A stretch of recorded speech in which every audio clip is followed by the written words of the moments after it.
we will introduce our special guest, Mr. Alex Shapiro from NBC Sports Chicago. Alex, man, how's life, man? How's life been treating you, man? Life is wonderful. I'm glad that OTAs are in full swing. We got real football to talk about. I mean, the offseason is fun, speculating and wondering who are the Bears going to draft, who are the Bears going to sign. All that is fun, but there's nothing like covering real football. You know what I mean? So life is good. Wow. Hey, man, you gotta get me a job, man. I need a job. You making all that money over there at NBC, man. I'm struggling for scraps over here at Nomad Network. I need a job, man. Hook me up, man. Listen, if we're hiring, which I don't believe we are, you'll be the first person I tell. I'll get that resume as soon as I can, man. Love it.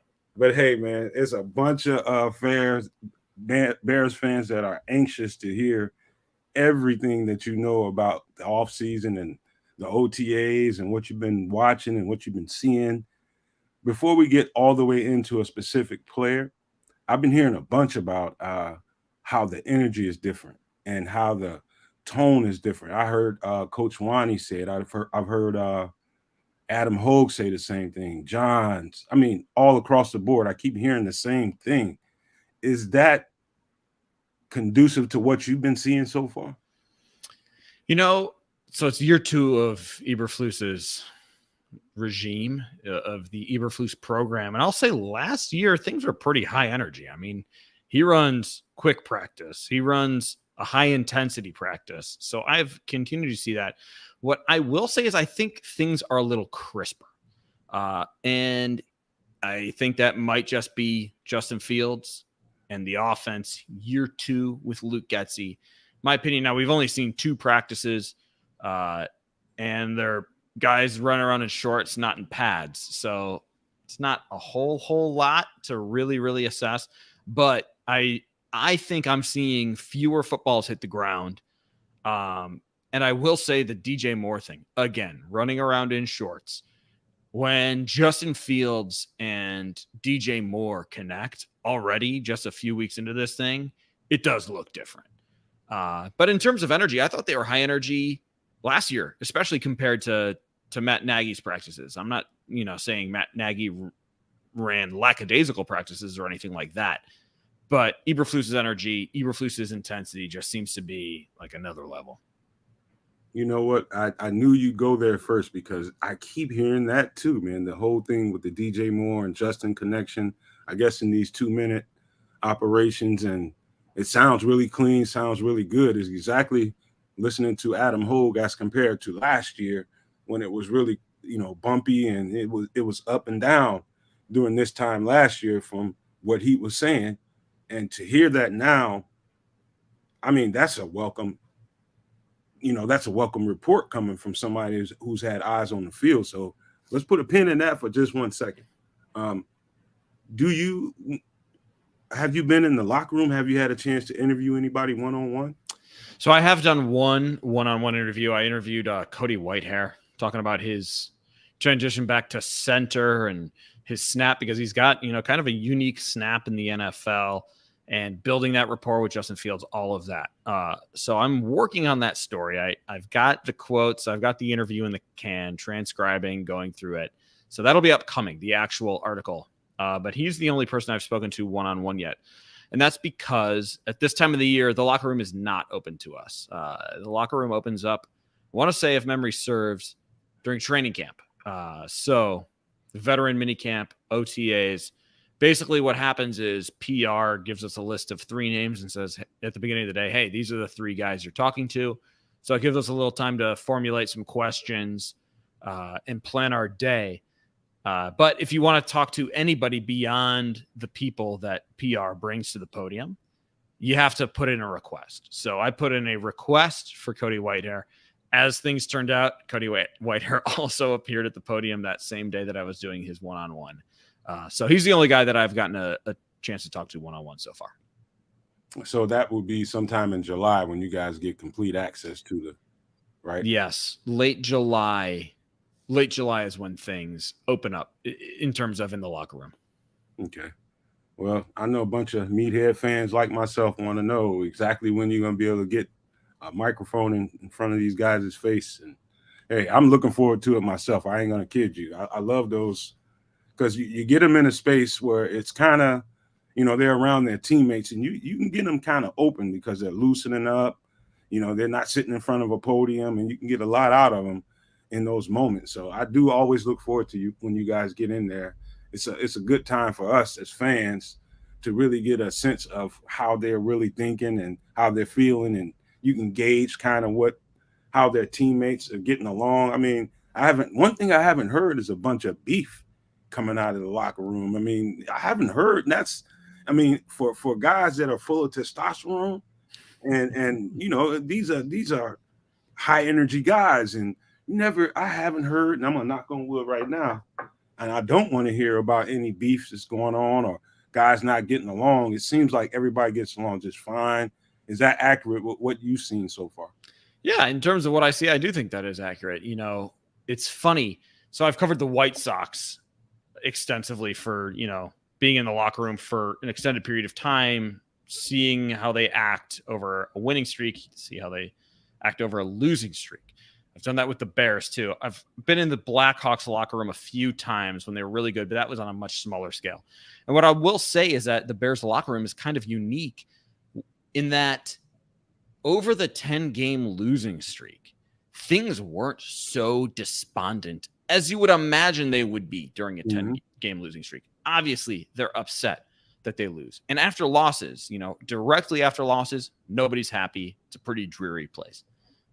But the next week, they bounce back. They're having fun. They're playing music. They're having a good time. Last year, other locker rooms that I've been in, during a losing streak, you can feel it. You can feel that in the locker room, the losing streak kind of weighing on people, for lack of a better term. It's just, you can kind of sense it. I never got that sense with the Bears last year. And I do think it's because they really do enjoy each other's company. I don't notice tons of clicks, right? Guys are milling about. Guys are having a good time. So yeah, I have never gotten any inkling that there's a certain click or like people are getting ostracized or that people are beefing. Now, are those things happening behind the season? Like, there's totally a possibility, right? We're only in there for, 40 minutes a day for 3 days. So there's a chance that things are happening behind the scenes that we're not really picking up on. However, in terms of just what I've observed, the vibes I pick up on, I was surprised that towards the end of the year, as we got into January, late December, that things were as chipper as they were in September, considering the type of season the Bears had.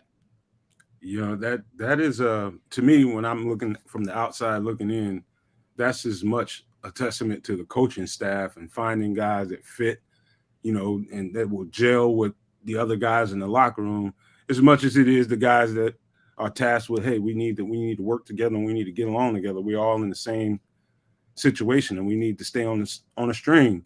It's as much as a testament to the coaching staff, the GM, and everybody involved with that staff, that is the energy you're feeling out of the locker room. And I think that's not to be sneezed at, because go ahead, Alex. No, I was just going to say, I agree 100%. And I think you also see that on the field, that Eberfluss put into place this program, this HITS program. And while maybe there wasn't 100% buy-in immediately, right? We actually know that there wasn't 100% buy-in immediately. But as the year went on, they did buy in, right? And you didn't see the team quit. You can tell when an NFL team is quitting towards the end of the year. We've all seen it. I did not see that. Maybe, I forget what it was, the Lions game towards the end of the year that got really out of hand. Maybe they weren't playing 100% throughout that game. But beyond that moment, I really thought the Bears took it to whoever their opponent was, no matter the circumstances. And I didn't see that quit. And you're absolutely right. It's not only a testament to the players, because obviously they're the guys laying their bodies on the line. They're the ones playing the game. But it is a testament to Matt Eberfluss, his coaching staff, the front office, for building this culture. They talk so much about culture. And to me, that is visual evidence that, yeah, actually that culture is taking hold.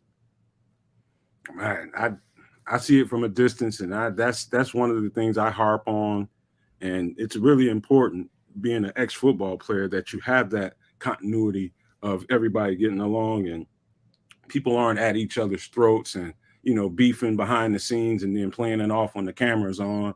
You can feel that kind of stuff because it'll spill out at a certain point at the wrong time. All the time, it's going to be at the wrong time. But man, I really do like what I'm hearing, everything you're saying so far. But I better get some of my co-hosts in here before they tear me up when the show is over. I'm missing. Someone put Samo on the screen, please. I can't see him down there. I'm pretty sure they got a few questions for you before I ask you to empty out your notebook and tell me what details you're seeing. You got anything for Alex? Hey, Alex. Good to have you on the show. Thanks for coming on with us.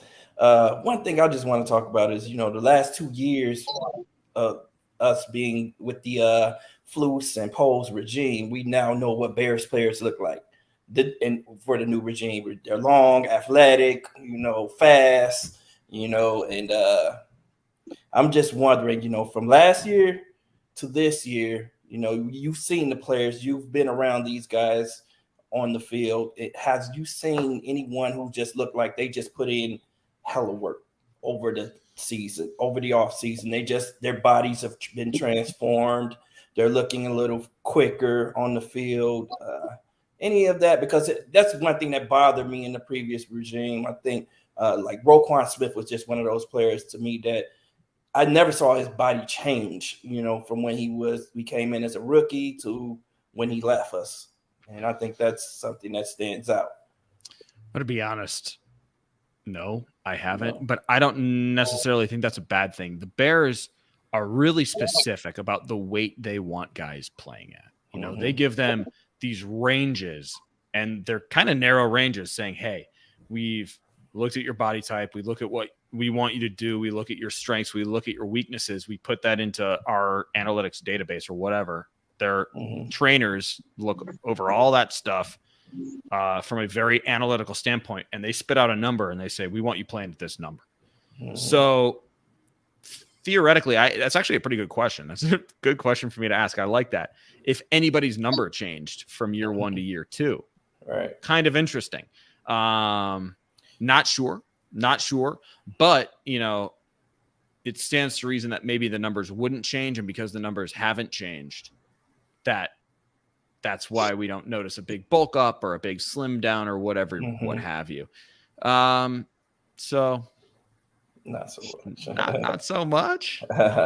Even Travis Gibson, I heard he bulked it up a little bit and got a little stronger. You didn't see a difference? I haven't noticed, no. But take that with a grain of salt, I'm looking through my binoculars. The defensive ends and defensive tackles usually practice far away. The guys that practice close to us in indie drills are typically offensive line, running backs, wide receivers. The defensive guys are usually on the other side. Take it with a grain of salt. He might have added a few LBs. I'm not super observant. Haven't noticed a thicker Travis Gibson. Okay. But no, truthfully, I haven't noticed. Well, man, Triple R, I'm pretty sure has an interesting question for you, too. Well, thanks for joining us, Alex. Pleasure to have you. I guess my question is pretty basic. It doesn't have to do with the Jalen Johnson drama or nothing of that. But who has, in the brief time that you've been out there in the OTAs, who has stood out to you to the point that you had to recheck your roster to check a number like, who is this again? That's a great question. And first of all, I know you guys both thanked me. Thank you for having me. This is fun. I love getting together with people like yourselves, talking Bears. This is great. This is fun for me. So it is truly my pleasure to join. Well, hey, come back. Yo, sure thing.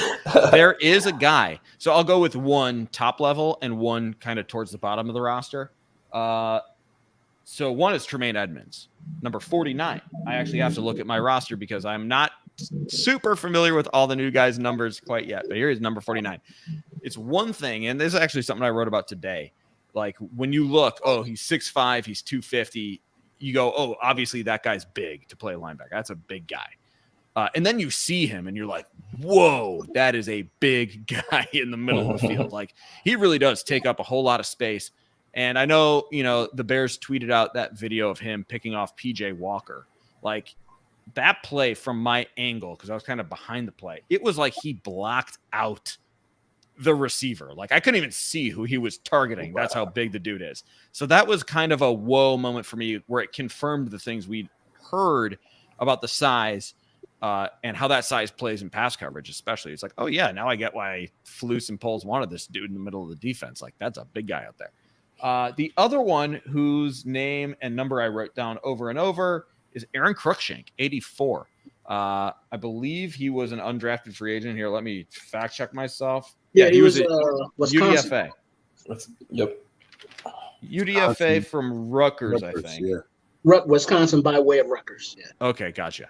I don't know these guys' full history yet. Like, it takes time. But he was a dude who, especially in rookie mini camp and then kind of early, it's like he just kind of made play after play. Oh, there's Aaron Cruikshank again, making a catch in the middle of the field. Here he is catching another pass where, I don't know, his number just came up over and over and over. We're talking about guys who are competing for a job, to be quite frank. They're competing for that 53rd spot or maybe a spot on the practice squad. But he was a guy who caught my attention. Nice. So you would, I think he's gonna.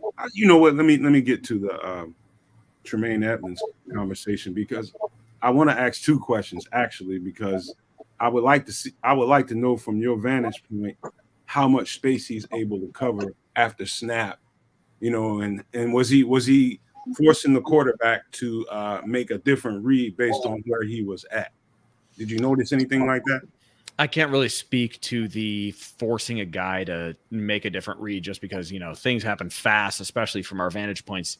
It's really hard to tell if a guy is looking off or looking somewhere else. And I'm not, I don't have the luxury of being right where, Andrew Janocko is to see where his eyes are. You can kind of tell, but it's always easier to answer these questions when you can look at the tape. The game happens and you watch a play and then you watch the replay on TV and then you're watching the tape afterwards and then you really have an idea. When it's bang, bang, bang, bang, it's kind of hard to tell. I get it. So can't really speak to did he make it was PJ Walker who threw the pass. I can't speak to if he made PJ Walker look off or anywhere, but I can say he does move and groove. He's big, he's fast, he covers space, he covers ground. It's noticeable. In run defense, the way they're doing run fits right now it's a lot of jog through pace. Just because it's early in the year, it's early in the year. They want to get their blocking gaps all sound. They want to get their run fits sound. So they're doing things at a jog through. And then when they go to 7-on-7s and they do some pass installs, it's a little bit quicker pace. So I can't really speak to the run defense and the run fits properly just yet. They don't even get to wear shells right now, do they? No, we're talking pennies and shorts right now. No shells. Yeah. I know I said I'm excited because we're watching real football, but it's not really real football. Not really. Right. But you know what? 7s-on-7s is exciting and 11-on-11s are exciting. And, I know you discussed the 2-minute drill. They're doing situational stuff. They do end of half, only a few seconds to go. So get the quick out and then we're kicking a field goal. So they're repping those things and that's valuable and that's interesting to watch. But to bring it back to Tremaine and bring it back to the pass defense, I have gotten a sense of, oh yeah, he's recognizing what's happening. He's getting to a spot very quickly, and then he's putting himself in a position to make the play. Okay, you know what? Everybody I know, everybody's watching this show live, and everybody's going to watch the show on demand. You're giving them everything they're looking for, man. It's just you're basically painting a picture for them who can't be there. And it's valuable. You're a valuable asset, man, to all of us, man. I really appreciate you being here. I really very do. good. That's so kind. Such kind words. Thank you. Nice guy, man. Hey, from the heart. there is a running narrative on Twitter and other social media platforms that Noah Sewell could be the edge rusher that everybody's looking for. Is he or is he not taking reps at edge rusher, or is he taking traditional reps at linebacker? I haven't noticed. I'm going to be honest. I haven't watched a ton. He's been playing on the second field. So the way the Bears have it right now, they're playing on two fields at the same time. They have the ones and kind of other guys mixed in on one field, and then they kind of have the twos and some of the other rookies, threes, etc., on another field. And even the Bears are going to be mad at me for saying ones, twos, threes, because they are so adamant that right now it's not a depth chart, it's a reps chart. Right. They're doing that truly so that more guys can get more reps, right? They want to see as many people do as many things as possible. When I've watched Noah Sewell, when I've tuned in, he's only been playing linebacker. I've never seen him line up at DE. And that is something we asked when Noah Sewell got to the podium. We're like, yo, so you're going to put on 15 pounds and become a defensive end or what? And he was like, no, we've had no conversations about that. I'm here to play linebacker. Ask coaches the same question. They're like, nah, he's a linebacker. So in my opinion, Noah Sewell is competing for Sam starting reps. I think that's maybe where he can crack the lineup early on in his career, but the Bears are really high on him, and you can see why. I mean, the dude can hit. We're not watching that now because they're not playing live contact, but if you watch the tape, dude can tackle. Last year was a downturn in his play, in his production, but they believe in the player they've seen before, and he does bring a little bit something extra with his ability to blitz, and that's not an easy thing to do, right? It's like kind of a knack, a feel to time it up, to make sure you don't get blocked or how to shed a block, to get to the quarterback. You know, that's not an easy skill. He's got that knack. And that's something the Bears missed when Roquan Smith left. Roquan Smith was really good at that, right? Like, you dial up Roquan Smith, he had a pretty good chance of getting home. So I think that does add a little interesting thing if they're in base and they want that third linebacker out there or whatever, what have you. We'll see. We'll see if they, the DE thing is interesting just because I think everybody is wondering who is going to take significant defensive end pass rush snaps on this team. But as of right now, it looks like Noah Sewell is more linebacker than defensive end. You know what? Before because you guys in the chat, that anybody that has questions for Alex, we'll try to get him in before he gets out of here. But we have a couple of things that we want to get to before you open up your notebook. Anything else that you have on there? Now I just lost my train of thought. Just one more question for him, Nomad, while you try to grab your remember what you wanted to say there. Running backs. We have a lot of new faces in that running back room this year. Haven't heard anything. I haven't read anything or heard anything about the running backs over the past couple of weeks of OTAs. Has anyone stood out to you? I know anyone speed or, size, anything. Well, Travis Homer was not participating the first OTA that we witnessed, but he was back this time. And let me check. Let me check the notebook. Yeah. And this time, so second OTA, Deonta Foreman wasn't participating. He was present, but he was not participating. Now, again, going back to they're not even wearing shells. They're wearing shorts and pennies. The run fits are at jog through. It's hard to tell what's going on, like in terms of actual when they're installing run plays. But in individual drills, you can kind of get a sense. And in that regard, I get a sense of Roschon Johnson's strength. When they're doing like the hit the pad drill, Roschon like hits the pad and moves the coaches back. And this is something I talked with David Walker about, the running backs coach. Just like, yo, you got a lot of new faces. As an outsider, this is me talking to him. I'm like, as an outsider, I thought Khalil is going to come in and take over this starting job. Meanwhile, you've added two veterans. One of them is Deonta Foreman, who was starting last year. The other is Roschon Johnson, who everybody loves and everybody's so high on. So what's the deal, man? And he gave me that same line. Like, we don't have a depth chart right now. We have a reps chart. And Khalil Herbert is going to get the first rep. And after that, all bets are off. Like, we are going to let the competition play it out. And that is the number one competition I have circled. That's it. Maybe the third cornerback job, the second outside cornerback job. That's interesting to me a little bit.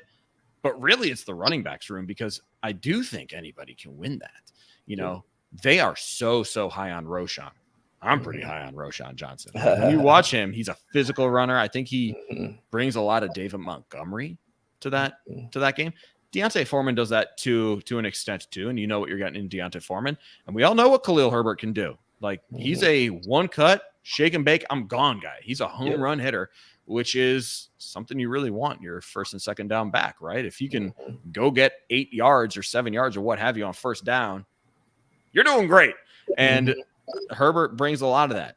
So I am very, very curious to see how all that is going to shake out. But it's arguably, let's take quarterback out of it. You know, Justin Fields is kind of in a league of his own, doing his own thing as the leader of this entire team. When you look at position group strengths, I put running back right there towards the top of the list in terms of strongest units on this football team. Yep, absolutely. Trip. Absolutely agree. Looking forward to the competition.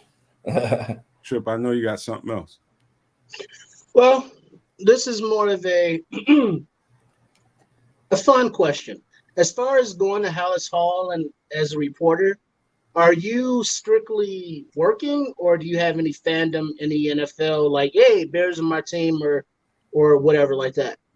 It's funny how it kind of changes. So to be totally honest, I grew up a Bears fan. You know, I am from Northbrook, Illinois. Grew up watching the Bears every week with my dad. You know, it's something that I really cherish. My mom, like whole family, we're all Bears fans.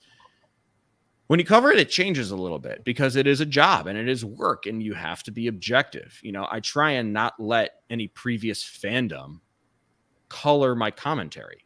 You know, I don't want any of my history of grew up loving this team to affect how I write about them, because I do try and be objective. I do try and shoot straight. And sometimes that means being critical, you know, and I try and be fair, you know? So all of those things, it kind of changes how you approach a team. I remember I was working in the newsroom. Here's another thing, just like to bring you behind the curtain a little bit more. I was working as a video editor at NBC Sports Chicago before I started working on the Bears beat. And during the double doink game, that wild card loss, obviously, as a fan, that would be a gutting moment. You're probably sitting in shock. What the hell did I just watch? What the hell just happened? When you're working in the newsroom, there's no time to have emotion. There's no time to think anything like that. All you can do is like, we've got to go now. Like, we've got to get this video out. We got to start writing up the content. The content machine has to be moving, it has to be cycling. So it's like you don't really have time to be a fan in certain senses, because you got to be working. You got to be pumping out that content so that fans can enjoy it, fans can read it, fans can react along with us in real time. So yeah, my relationship with the team has kind of changed a bit in that sense, where now really the only team that I root for is like a real fan is USC football. I went to the University of Southern California. And that is where I pour all of my heart and my soul into. USC football is my heart and my soul, just because, you know, the Bears it's work now. You know what, Alex, to that point you just made, you know how the Bears have made a point to bring in homegrown talent. I feel the same way about media and the reporters. I think there's a value in you being from the crib, which you are from the crib, you from here, so you our guy.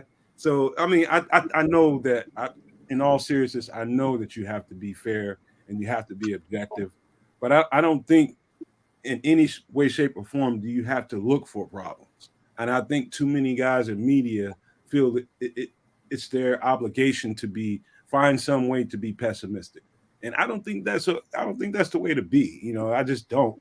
And I do appreciate your energy. I told you that before as I was inviting you onto the show, man. I do appreciate your energy to a great deal. Every time I see you on TV, it's refreshing to see you on TV. So, man, don't let me get going, man, because I'll get carried away. So what do you have in your notebook that we haven't talked about that you need to let these fans know about? Here it is. Here's the notebook. And it is courtesy of the Chicago White Sox. Oh, when I started, this is left over from the 2022 season. My first day on the beat, they gave me a nice reporter's notepad, which I still use to this day. Let's see. Here's what I got. The one thing that really caught my eye at this second OTA that we were allowed to watch in this second group of 3 was a little 2-minute drill that the Bears ran. Now, this week, the Bears did more indie, more run fit, less 7-on-7, less 11-on-11. Mm-hmm. So there wasn't a ton of that to watch, not as much as there was the first time around. But this 2-minute drill that they did, Justin Fields was hitting DJ Moore. He did it a couple times. And that's something that I've noticed going back to the first round, where it's like, oh, this connection is developing pretty quickly. Again, and that goes back to my conversation of things just look crisper sooner than this year than they were last year. Last year, I feel like footballs were hitting the ground, which is expected. Like, that's not a bad thing. It's OTAs. Guys are figuring it out. Guys are learning what spots to be in at what times, right? But it's like, oh, they are really working on 1 to 2, and it's working. And then there was this really nice touchdown pass to Dante Pettis. Dante Pettis got the touchdown on a nice little out route, good breaks. So that was neat. And then in terms of other guys, other things I've noticed from the first set of OTAs to the second set of OTAs, I've noticed Tyler Scott seemed a little bit more clean, a little bit more consistent.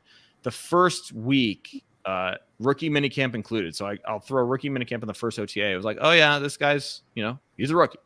He's got stuff to learn. We'll see how far he can go. On Wednesday, he was making some plays. He was working with PJ Walker a bunch, but he and PJ Walker got together for a few consecutive completions where it's like, oh, Tyler Scott getting a little bit momentum here. So now I'm going to be interested in, okay, now what does he do with that? Does he continue to build on that, or is it kind of going to be a step back? Again, there's nothing wrong with that. A lot of guys go like this. They're rookies. It's really tough. They're learning a whole lot. But we'll see. Is he going to be somebody who just ascends and all of a sudden he's the no doubt wide receiver 4 on this team? Or is he going to be, fighting for reps alongside Dante Pettis or Equanimous St. Brown, Velus Jones as the year goes on? And then Velus Jones, I just said him, that's another guy who I'll bring up who has worked with the ones. He's gotten involved.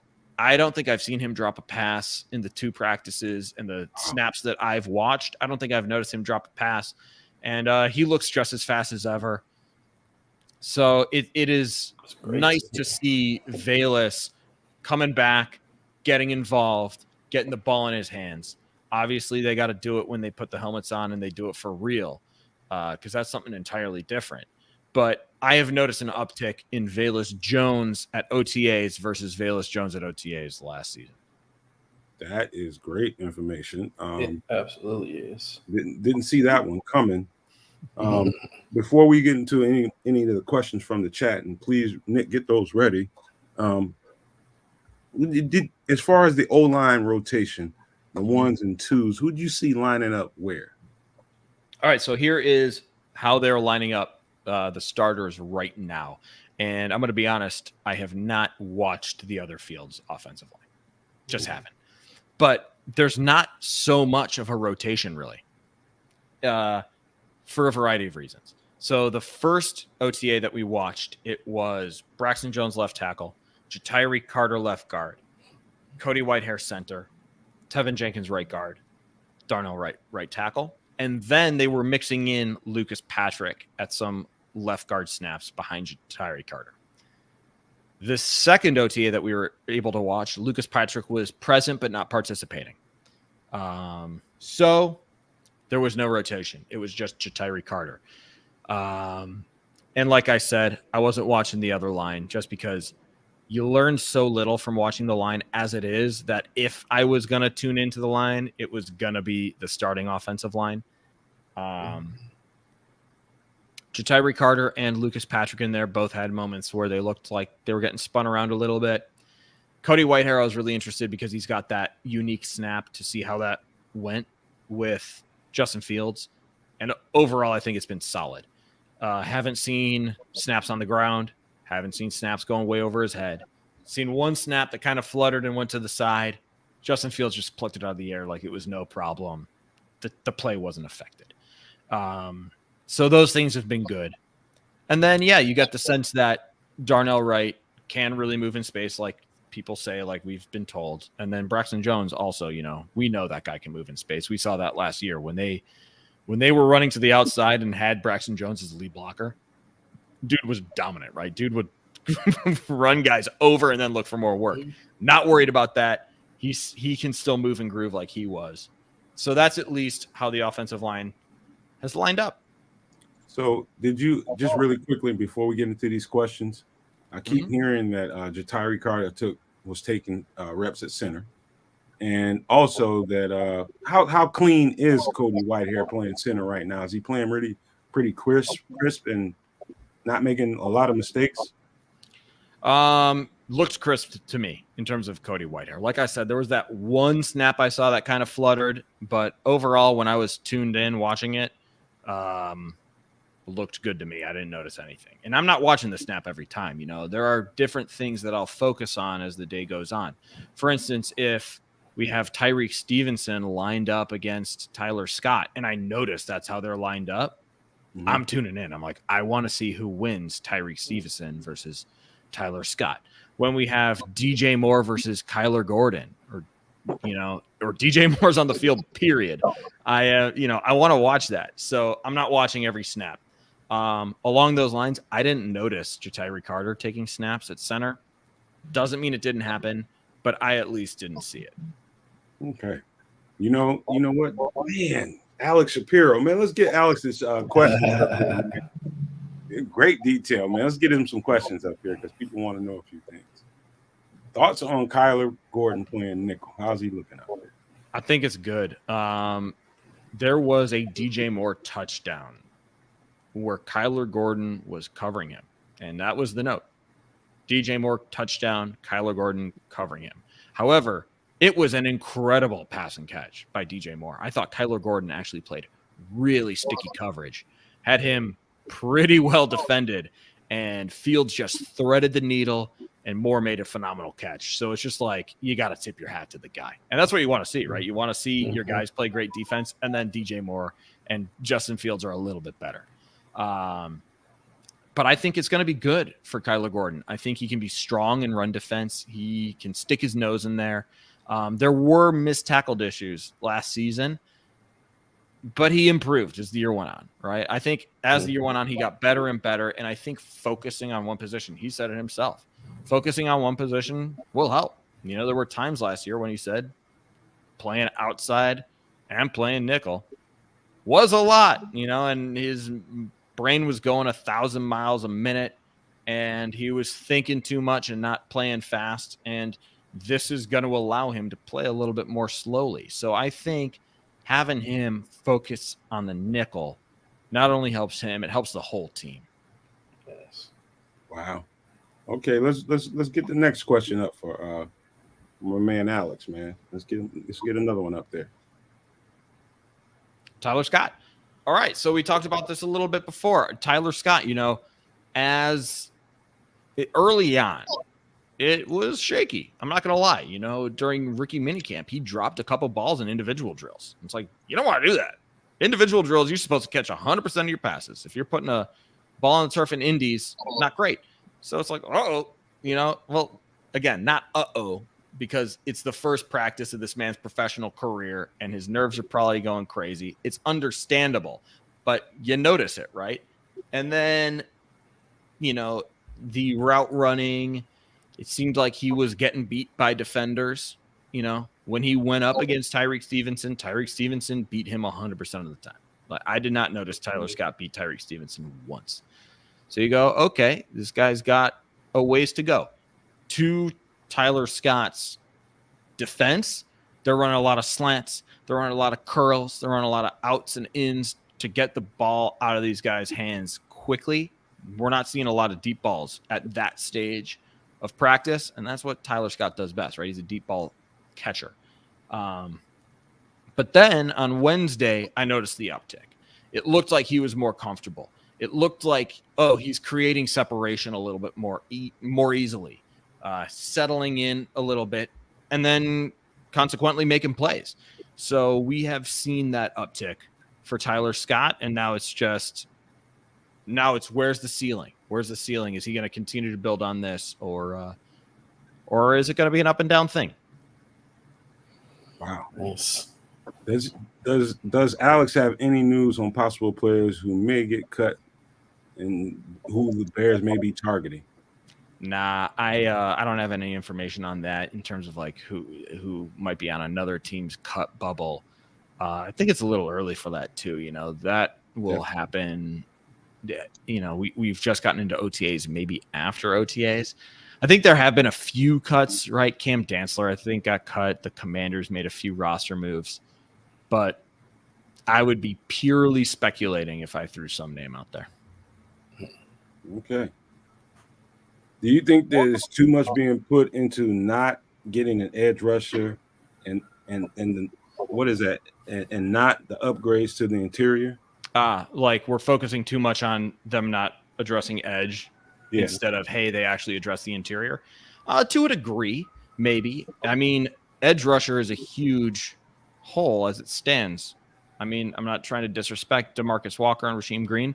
These are nice rotational pieces, and they'll play important roles, but you still want to have, you know, more of a slam dunk, 3-down defensive end out there.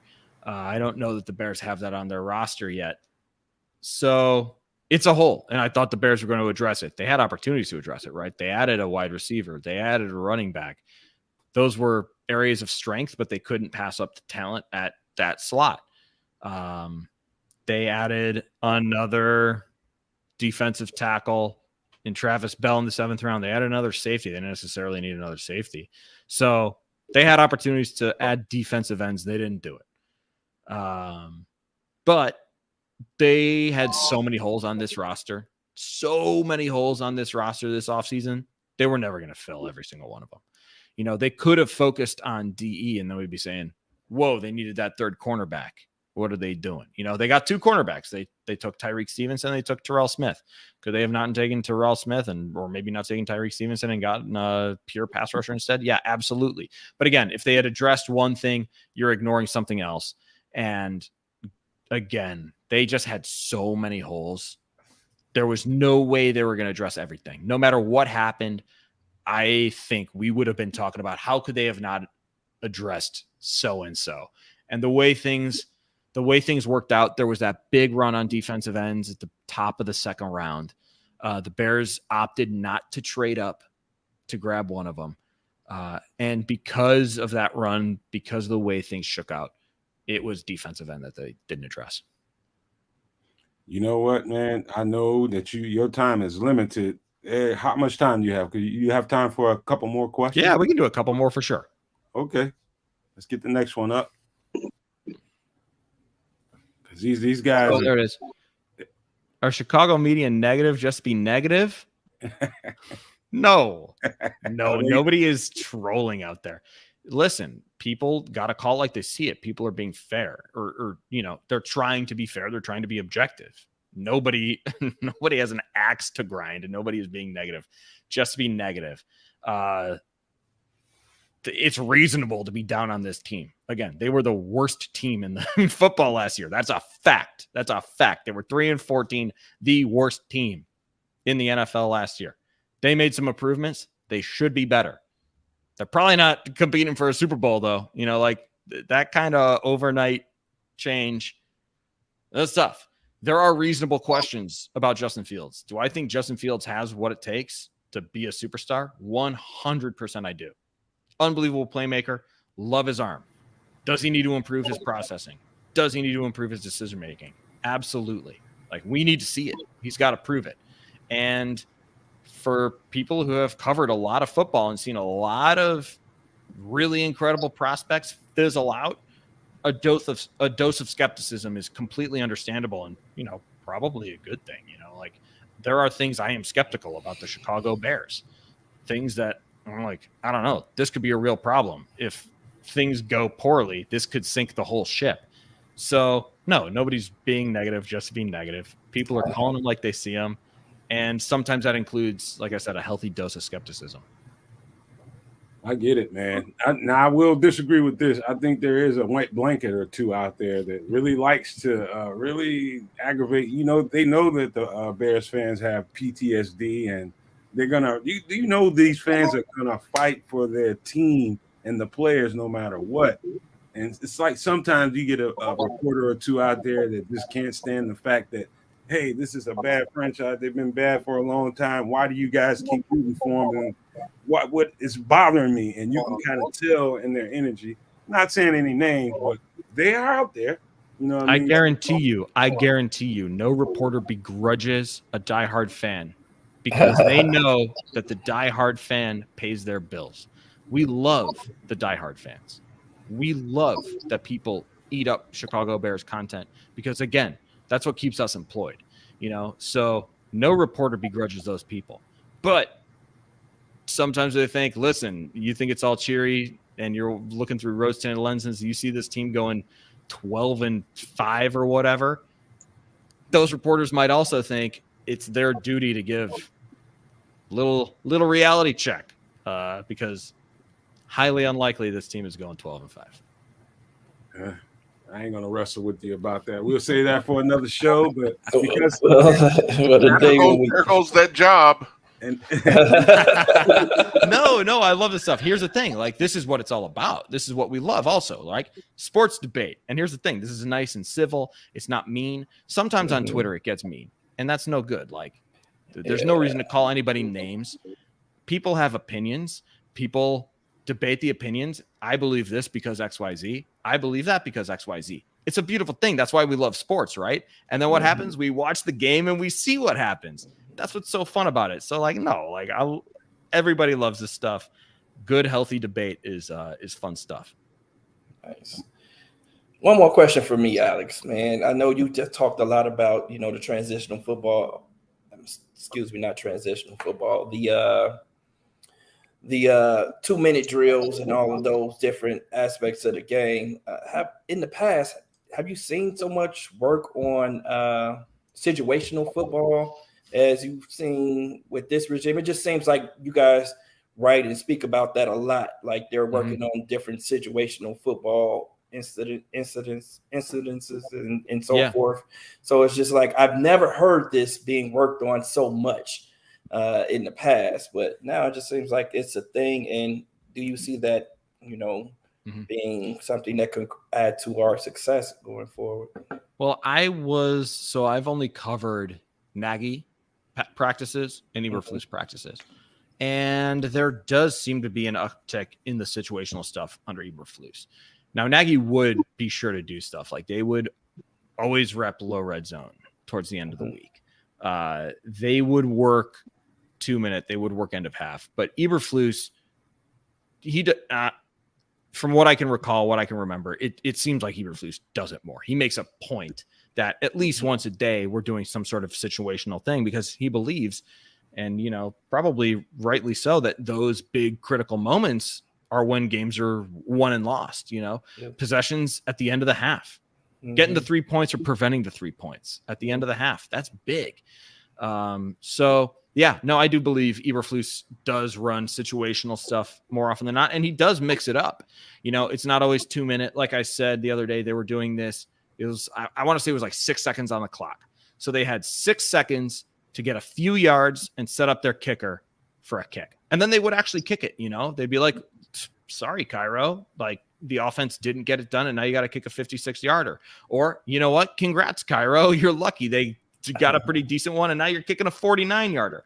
And, and they would play it out. They would legitimately play it out. Those things are really cool.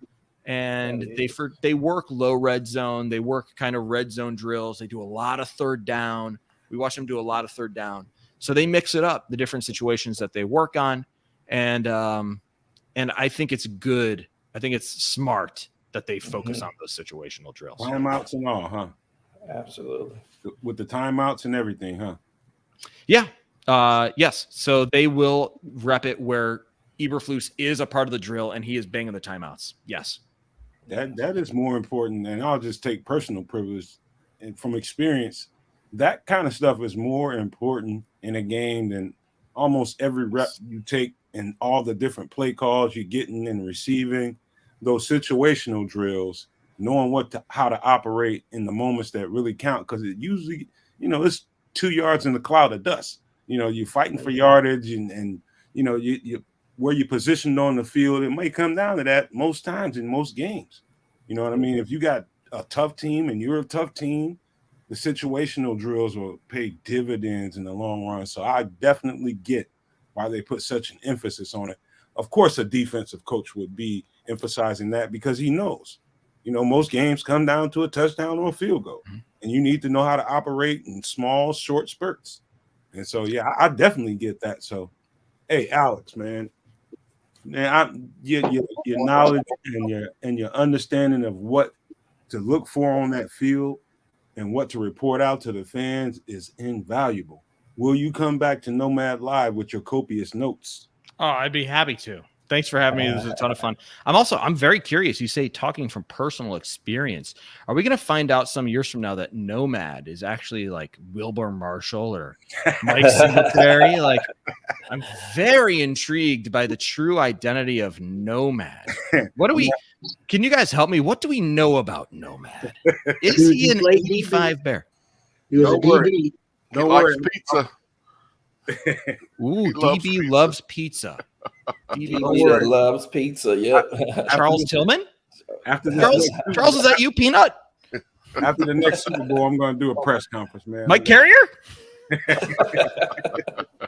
Alex Brown? I don't know. Hey, Alex, man. Thank you, man. Thank you for coming on the show and being a good sport about everything. Man, it was lovely. I know the fans are going to appreciate everything you had to say. It's what these guys, they live for, the little nuggets that you can bring to us and put on the show and tell them what you're seeing and paint that picture. It's invaluable, man. So just remember, while you're out there, you're having a good time with the other reporters, man, take copious notes. Little stuff. They love it. I got 3 pages, man. I got 3 pages from one day of OTAs. So, yeah, I'm out there taking notes. And truly, again, thank you for having me. It was a blast. And thank you to the fans. We do it for the fans, right? Like, yes, it was a good time. We, like you said, we enjoy ourselves with the other reporters, watching practice, all that. But like, we do this for you. We like bringing this information to you. We like opening this window so that you can know what's going on at practice and keep up with the Bears as best you can. So thank you for reading.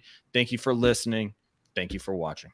Hey, Alex, get your plug out there, man. Make sure people know how to find you and what you got going on.